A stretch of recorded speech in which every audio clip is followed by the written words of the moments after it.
Hey guys, real quick, I just want to show you a 2-strand twist on Kendall's hair. Now I've got it divided into 5 ponytails. I used the Molly Moisture. This is the Curl Smoothie. And then for the edges, I used the Shine and Jam. So I've already got it in a ponytail. Go ahead, look at the TV, sweetie.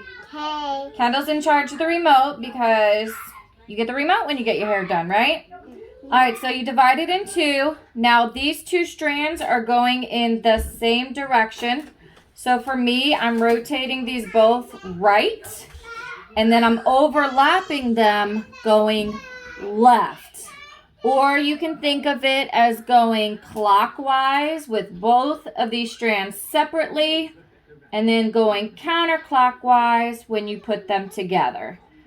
So this is how I do it, and I'll just keep wrapping them the same direction as I get further and further down.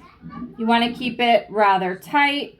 It might unwrap a little bit once you get to the bottom. So as long as you're keeping it tight as you're going through, then it should come out pretty good here.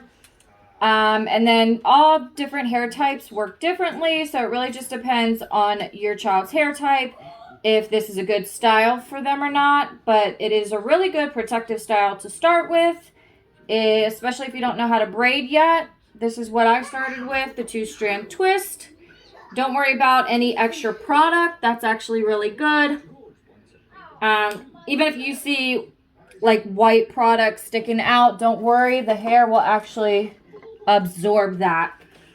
So once you get to the bottom, just use like a black little rubber band or whichever kind of rubber band you're using to tie it in. Now again, if your child's hair type is like the 4 ABC range, you might not even need a ponytail. But for Kendall, to make it last longer, I definitely use the ponytail. You're all done. Tell everybody bye-bye. Bye-bye. All right, bye-bye, guys.